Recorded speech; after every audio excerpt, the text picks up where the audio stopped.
Welcome back to my channel. నేను మీ చిత్తూరమ్మ. ఈరోజు మీ అందరికీ తెలుసు నాకు డెలివరీ అయిందని. అది నార్మల్ డెలివరీయా సిజేరియనా ఎలా జరిగింది అన్నది మీతో షేర్ చేసుకుంటున్నాను.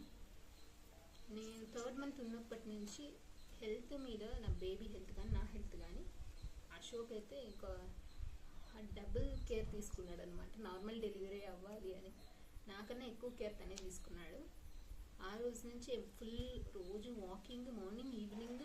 ఇంకా ఫుడ్ అయితే టోటల్గా చేంజ్. నేను ఏదైనా బాగా ఫుడ్ తింటాను కానీ అప్పుడు హెల్దీ ఫుడ్, లీఫీ వెజిటేబుల్స్ అంట, లీవ్స్ అంట, ఫ్రూట్స్, ఇవే తిని బతికా ఈ 9 months నా బేబీ కడుపులు పడ్డాక. రోజు నార్మల్ డెలివరీ అవ్వాలని ఇక్కడ ఫిక్స్ అయిపోయాను. నేను కూడా రోజు వాకింగ్, ఎక్సర్సైజ్ అన్నీ చేసేదాన్ని. ఇంకా టైం వచ్చింది. ఆ రోజు నాకు డెలివరీ పెయిన్స్ రావాలి. నా డెలివరీ డేట్ వచ్చింది కానీ నాకు పెయిన్స్ ఏమీ రాలేదు. ఇంకా సరే రేపటి వరకు చూద్దాము అని అనుకున్నాము. మా రిలేటివ్స్ ఏమన్నారంటే ముందే వెళ్ళకండి, ముందే వెళ్తే వాళ్ళు ఏదో ఒక రీజన్ చెప్పి ఆపరేషన్ చేస్తారని. సరే నెక్స్ట్ డే చూద్దాము అనుకున్నా. నెక్స్ట్ డే కూడా రాలేదు. సరే ఒకసారి చెకప్ చేసుకోవడం బెటర్ కదా అని హాస్పిటల్కి వెళ్ళాం. హాస్పిటల్కి వెళ్తే అక్కడ డాక్టర్స్ మళ్ళీ అన్ని స్కానింగ్ అన్నీ చేపించి అన్నీ చెక్ చేశారు. బేబీ పొజిషన్ బాగుంది. బేబీ లోపల ఎటువంటి హెల్త్ రిలేటెడ్ ఇష్యూస్ లేవు. నాకు ఎలాంటి హెల్త్ రిలేటెడ్ ఇష్యూస్ లేవు. అన్నీ కరెక్ట్గా ఉన్నాయి. మీకు అవుతుంది, పెయిన్స్ వస్తే అడ్మిట్ అవ్వండి హాస్పిటల్లో. సాయంత్రం లోపల పెయిన్స్ వస్తే మేము ఇంజెక్షన్ ఇస్తాము మళ్ళీ మీకు పెయిన్స్ ఎక్కువ అవ్వడానికి. అప్పుడు మీరు ట్రై చేయొచ్చు, ఏ ప్రాబ్లం లేదు, మనము ట్రై చేద్దాం నార్మల్ డెలివరీకి అని చెప్పారు. నేను హ్యాపీ అనమాట, అమ్మాయి ఆపరేషన్ అనలేదు అని. ఇంకా ఆ రోజు అడ్మిట్ అయ్యాను. ఆ రోజు అడ్మిట్ అయినప్పటి నుంచి అశోక్ అయితే ఎన్నిసార్లు తిరిగాడు ఇంటికి హాస్పిటల్కి అని. మేము ఏం తీసుకెళ్ళలేదు లగేజ్. మళ్ళీ అక్కడ జాయిన్ అవ్వమన్నారని నన్ను జాయిన్ చేసిన తర్వాత ఇంటికి వచ్చి తను లగేజ్ తీసుకొని వచ్చాడు. ఇంకా మా మమ్మీని కూడా పిలుచుకొని వచ్చాడు అప్పుడు అడ్మిట్ చేయమన్నారని. ఇంకా సరే అని తను ఏమేమి కావాలంటే బయట నేను ఉంటాను నాకు చెప్పండి అని చెప్పి వెయిట్ చేస్తున్నాను. అక్కడే ఉన్నాడు తను కూడా, వర్క్ కూడా చేయకుండా. నేను అమ్మ లోపల ఉన్నాము. ఈవినింగ్ అయింది. సరే ఈవినింగ్ అయింది కదా, పెయిన్స్ ఏమన్నా కొంచెం ఇక్కడ బ్యాక్ పెయిన్ ఎక్కువగా వస్తుంది, పెయిన్స్ వచ్చేలా ఉన్నాయని నేను ఇంకా ఫుల్ ఎక్సర్సైజెస్, వాకింగ్ అంతా చేస్తాను. హాస్పిటల్లో కూడా చేస్తున్నాను నేను. అన్ని పెయిన్స్ వస్తాను అంటే బ్యాక్ పెయిన్ చేస్తా ఉన్నా. అప్పుడు డాక్టర్స్ కూడా చూసి ఏంటి నార్మల్ డెలివరీ అవ్వాలా, ఆపరేషన్ అయితే ఏమవుతుందని. నాకు ఆపరేషన్ అవుతుంది, నాకు నార్మల్ డెలివరీ కావాలని వాకింగ్ చేస్తానే ఉన్నా. ఇంకా నాకు నిద్ర వచ్చిందనమాట. నిద్ర వచ్చి సరే పడుకుందాము అని వెళ్ళి పడుకున్న బెడ్ మీద. పడుకున్నా నాకు ఏదో తెలియని ఫీలింగ్, ఏదో అనిపించింది, డిఫరెంట్ ఫీలింగ్. సరే అని వాష్రూమ్కి వెళ్ళాను అనమాట. అప్పుడు ఏమైందంటే బ్లీడింగ్ అవుతుంది ఫుల్గా, కానీ పెయిన్ కొంచెం కూడా పెయిన్ లేదు. సరే మా మమ్మీకి చెప్పాను. మా మమ్మీ అయితే భయపడిపోయింది, ఈ అమ్మాయికి ఏంటి బ్లీడింగ్ ఇంత అవుతుంది కానీ పెయిన్స్ రావట్లేదు అని. పరిగెత్తే డాక్టర్కి చెప్పింది అనమాట. మరి డాక్టర్ వచ్చి చెక్ చేసి ఏంటమ్మా నీకు ఏదో డెలివరీ అయ్యేంత బ్లీడింగ్ అవుతుంది అని చెప్పి నన్ను ఎమర్జెన్సీ ఆపరేషన్ చేయాలన్నారు. అంతటి వరకు ఉన్న నా కళ్ళన్నీ ఒక రూమ్లో పనుకోబెట్టి నువ్వు వాష్రూమ్ కూడా వెళ్ళొద్దు, లేయొద్దు, బ్లీడింగ్ ఎక్కువ అవుతుందని చెప్పి పనుకోబెట్టేశారు. ఒక్కవైపే పడుకోమన్నారు, తిరగొద్దు కూడా అని ఇంకోవైపు కానీ. ఇంకా అది మా మమ్మీ అశోక్ ఫోన్ చేసి చెప్పనా నేను. తను అప్పుడే ఇంటికి వెళ్ళాడు, ఏంటో దేనికోసం ఇంటికి వచ్చాడు. మళ్ళీ ఫోన్ చేసి ఇట్లా అయింది అమ్మాయికి, పాపకి ఇట్లా రా అని చెప్పేసరికి తను ఎప్పుడు స్పీడ్గా రాడు. 5 minutes కూడా కాదు, 5 minutesలో వచ్చేసాడు. అంత ఫాస్ట్గా వచ్చాడు. మినిమం ఒక 10 kilometers ఉంటుంది మా ఇంటి నుంచి హాస్పిటల్కి.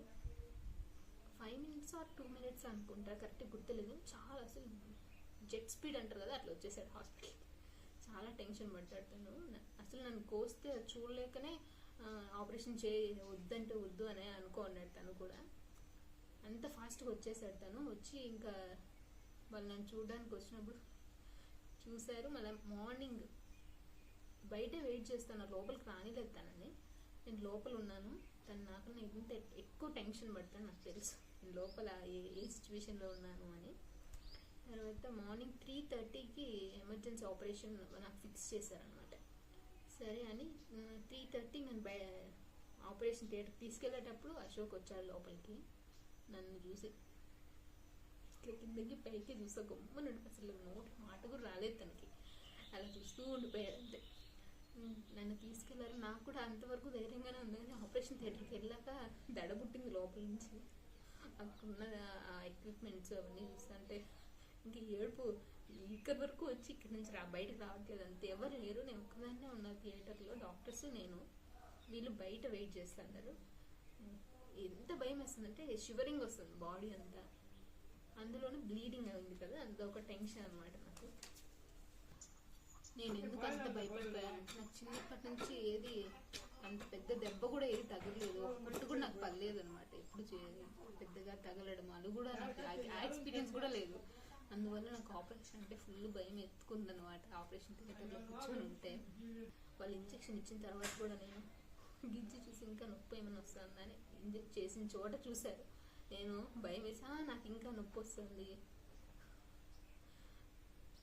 లేదు నాకు ఇంకా నొప్పి వస్తుంది, నొప్పి ఏం రాలేదు కానీ కోస్తారని భయంతో నాకు ఇంకా నొప్పి వస్తుంది నేను అబద్ధం చెప్పాను. వాళ్ళు ఇంకా ఎందుకు నొప్పి వస్తుంది ఉండు అని కట్ చేశారు. అప్పుడు నేనేం అరవలేదు. అప్పుడు వాళ్ళకి అర్థమైంది అమ్మాయి అబద్ధం చెప్తాను. ఇంకా స్టార్ట్ చేస్తారు. నాకు కొంచెం టెన్షన్ ఏంటంటే బ్లీడింగ్ అవ్వడం వల్ల బేబీ లోపల ఏమైనా ప్రాబ్లం అయిందేమో అన్నట్టు. కానీ బేబీ బయటకు తీసుకుని గట్టిగానే ఏడ్చాడు అనమాట. నేను మేల్కొని అందువల్ల కళ్ళ మీద ఏదో పెట్టేసారు చూడకుండా, వైట్ ఏదో పెట్టారు. అయినా నేను దాంట్లో నుంచి చూస్తారేమన్నా కనిపించేంత వీలైనంత ఇంకా బేబీని బయటకు తీసాక ఏడ్చేసరికి అప్పుడు నాకు రిలాక్స్ అయింది. బాగా ఏడుపు వచ్చేసింది నాకు. తనని నాకు చూపించారు, బేబీ బాయ్ అని చూపించి బయట వెయిట్ చేస్తుంటే వాళ్ళ నాన్న రెడీగా ఇలా పట్టుకున్నాడంట. టవల్ తీసుకొని ఇలా పట్టుకున్నాడు. ఎత్తుకొని వెళ్ళి మా మమ్మీ కూడా ఇలా పట్టుకుంది. ఎవరికి అది అంటే మళ్ళీ మా మమ్మీ వాళ్ళ నాన్నకి ఇవ్వండి కాదు, ఇట్లా పట్టుకొని వెయిట్ చేస్తాడు అప్పటి నుంచి అంటే మళ్ళీ అశోక్కి ఇచ్చారన్నమాట. నేను ఆపరేషన్ చేసి అసలు నాకు ఇక్కడ నుంచి బాడీ ఉందా లేదా అన్నట్టు డౌట్ నాకే. అసలు ఏం కదలట్లేదు, నాకేం తెలియట్లేదు అనమాట ఆ బాడీలో. వాళ్ళు నన్ను తీసి తోసుకొని వెళ్తారు కదా, దాని మీద పెట్టారు. నాకు అసలు ఇక్కడ తప్ప ఇక్కడంతా ఉందని కూడా తెలియట్లేదు, నన్ను ముట్టుకున్నట్లు కూడా నాకు తెలియట్లేదు. ఇంక నన్ను అక్కడ తీసుకెళ్ళేసరికి అశోక్ తీసి ఫుల్గా ఏడ్చేసాను నేను, ఆపరేషన్ చేసేసారు అని. కానీ ఏ ప్రాబ్లం లేకుండా ఉండడం ఒక హ్యాపీ అనమాట మాకు. ఆపరేషన్ కొంచెం డిసడ్వాంటేజ్ అనుకున్నాం మేమైతే, కానీ ఏ ప్రాబ్లం లేదు బేబీ కానీ నాకు, కానీ అది మాకు ఫుల్ హ్యాపీ అనమాట. చాలా పడ్డాక హ్యాపీయెస్ట్ మూమెంట్ బేబీ హెల్తీగా రావడమే. తర్వాత 7 days హాస్పిటల్లోనే ఉన్నా నేను. ఆ 7 daysలో నా బర్త్డే వచ్చినా కూడా నాకు తెలియలేదు. ఆ సిచ్యువేషన్ ఏం గుర్తురావా, నొప్పి బేబీ అంతే. నా బర్త్డే వచ్చిన ఫస్ట్ టైం నేను నా బర్త్డే మర్చిపోయాను. సో అలా జరిగిందనమాట. ఫైనల్గా నా బర్త్డే రోజు వచ్చింది, ఆ రోజు డిశ్చార్జ్ అయ్యి మా ఇంట్లో అడుగు పెట్టాం నేను నా బేబీ. ఇది ఫుల్ కథ. ఇంకా ఏమైనా మర్చిపోయి ఉంటుంది చెప్పేది, బట్ ఇది అన్నమాట జరిగింది. సో ఏదైనా సరే మన మంచికి, ఏదైనా ప్రాబ్లం లేకుండా ఉండడం చాలు. ఓకే ఆపరేషన్ అయినా దేనికైనా ప్రిపేర్ అయ్యి ఉండాలి, ఇదే కావాలని మాత్రం పట్టు కూర్చుంటే ఇంకోటి జరిగితే డిసప్పాయింట్ అవ్వాల్సి వస్తుంది. సో ఓకే అండి, అంతే. Okay, thanks for watching, bye.